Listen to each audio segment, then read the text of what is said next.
Hello everyone. Hi. And welcome to this video commentary for You Know What I Like. This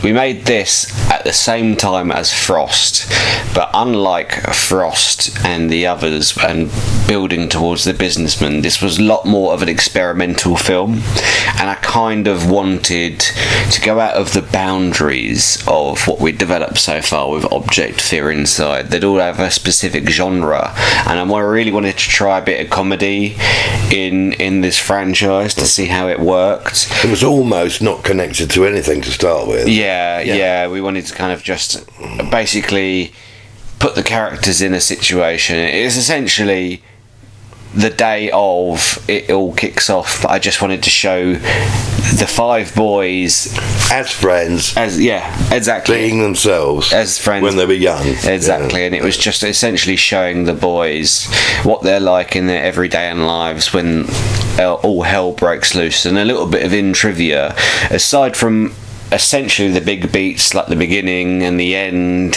A load of the dialogue between Mark and Elliott is ad-libbed. I kind of gave them a baseline of jokes and they kind of ran along with it, and we intercut that with the scenes with me and Harvey. So, are you ready? I am indeed. Right, so here Let's we go. Go for it. And the famous comedy theme by Andrew. Yeah, lovely. This is the walk home theme for Fear Inside. Andrew and Jonathan's comedy. Here we go. And that's how long ago it was they were playing Xbox 360 games. Yeah. What? See, I know this is probably the black sheep of the family. I do like some of it, and there's actually an extended cut of this film that's never been released that's got a load more jokes in. And the idea really for this was, I knew Elliott was very funny and I knew Mark was very funny, and I thought putting them together would be hilarious. And I think it's just because I think this is the first time they'd met. Really? Yeah. Oh, I didn't know that. Yeah, it was very. It's kind of like throwing two people together that had never really met, and even though their characters are supposed to be like long-time friends, and then we cut to myself and Harvey, and this is probably one of the few scripted moments actually. Yeah. And we get quite a few cameos in this film. We get Mark, who plays Dennis, obviously, and at this point he's still got the object, hasn't he? Yeah. Oh no, he doesn't. You do, because this is before. Oh, so I have. This is in time frame. This is literally the day of them going out to the pub at the beginning of The Businessman. Yeah. So you've literally, the night before is Frost, where I get picked up by Carl, played by Rob. And later that day. And then the next day is this, and then the evening is when they go to the pub. And you have this from a different point of view from the girls as well, the evening before, don't you? Yes, in the scene in Object Legacy. From the female point of view. Yes, because it was supposed to originally be in Listener, when Listener was going to be its own thing. We were supposed to see where Elliott's character Jonathan is meeting up with his then girlfriend Joanna, and he's kind of trying to dissuade her from going out, because obviously we know what happens at the pub. He runs into his other girlfriend, and here he is, the man of the hour himself, Michael Foots, playing Dennis Clark. You out tonight? See, Dennis Clark is an interesting character because I'll see you tonight. while he only has bit parts in these films so far, and he's obviously the best friend of Joanna, this character is very, very important going forward. Yeah, he obviously, to give a little bit of context here, he does end up working with the Gathering Vigilantes at some point, and not too many spoilers. Yeah, not far in the future. I know. He may end up in the Warrior storyline, and that's all I'll say there. And obviously, I think that newspaper being thrown in my face was actually one take. I think we did it in one go. Really? Yeah. Oh, very good. Oh, Bing. How's your sister? She's fine. How's your sister? As in, fine as? Yeah! See, it does work sometimes, like these two. Yeah. I do get why some people don't like it, because it is so out there compared to the rest of them. Like the other films take themselves so seriously, whereas this one is very much trying to almost give a bit of levity to the world. And as you said before, it's almost totally ad-libbed, this particular thing. Oh yeah, these two they're playing off each other. Yeah. And this dates this film even more. The Sun has a page 3 model, and obviously Really? God, it's that. this is 2012, isn't it? And we obviously cut away before you see anything, because You know. I love this line. It's time to look at the parenting surgery. Yeah, I'm looking at one right now. That line by Harvey was ad-libbed. Yeah, like it. Yeah. Use your mum's bright fucking parachute. Ow! Use the rocket. Run out on it. See, I have no idea what game they're supposed to be playing at the moment, but I assume it's supposed to be some sort of first-person shooter. I just kind of gave them remotes and was just like, go nuts. Just you're playing a game while making jokes about it.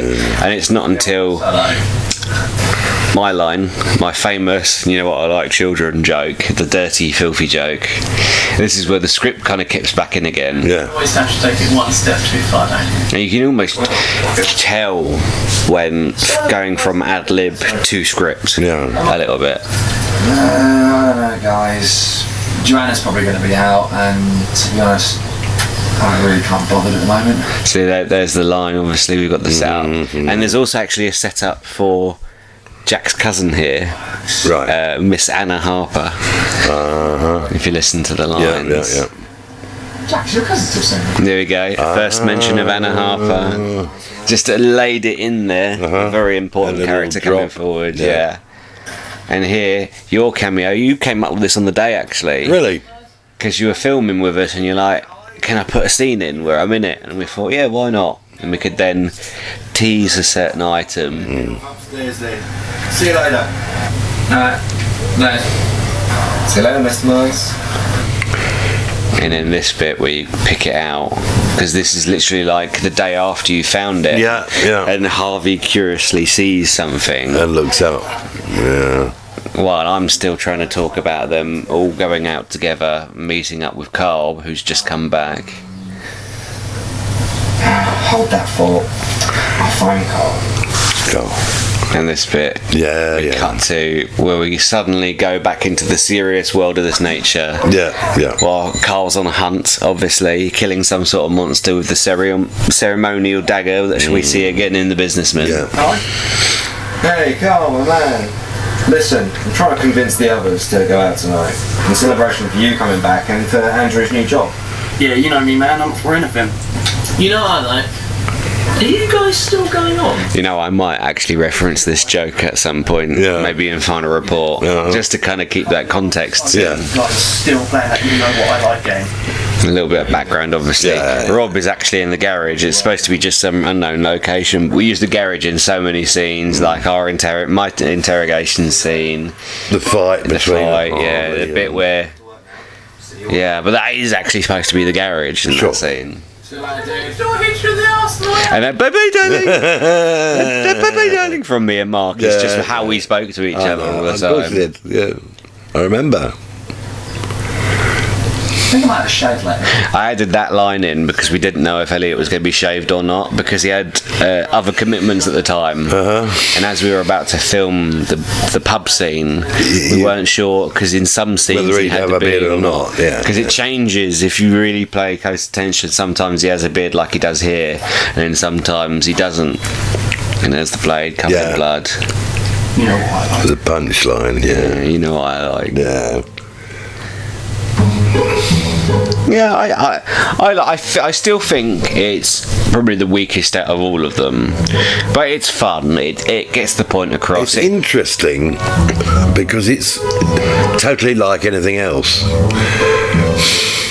Unlike anything else. Yeah.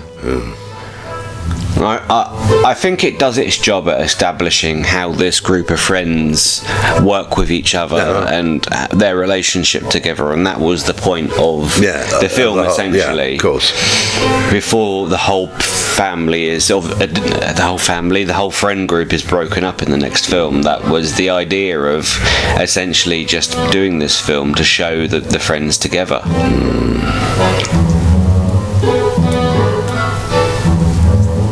Yeah, it's lovely, this, isn't it? It's a bit like a Laurel and Hardy theme or something like that, or a Benny Hill.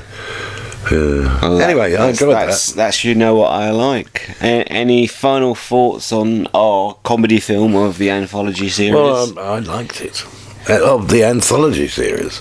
Well, it sort of fits in, but doesn't. Yeah, I agree. It's on the side, but as you say, it gives an establishment of all the friends together and how they were before all the tragedies happened. It's very important. It's literally the calm before the storm, almost. This is everybody. You establish the friend group, which I think is very important. Yes, I think as an establishing point for these friend groups, I think it works. I'm not sure it works as a whole. And a little teeny bit of trivia as well.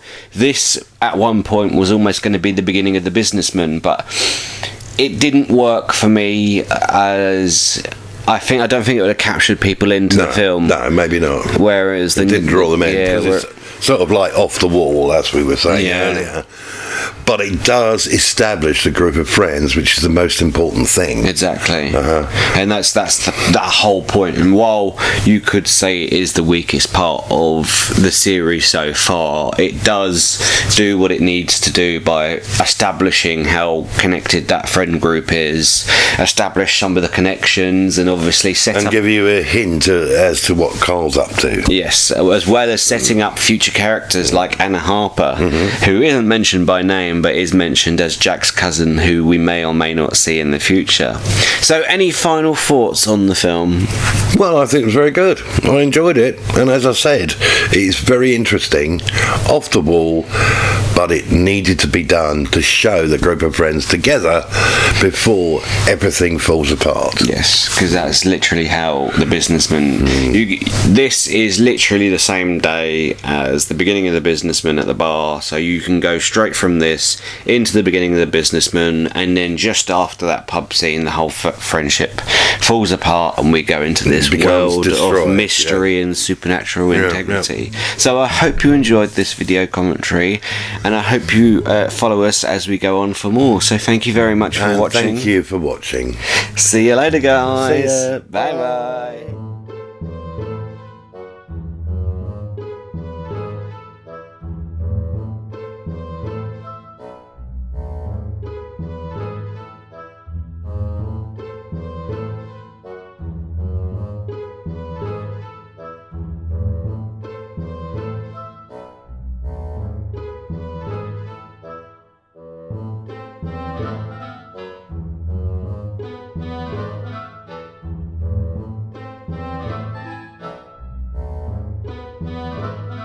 Now you'll love to get it right. No, I ain't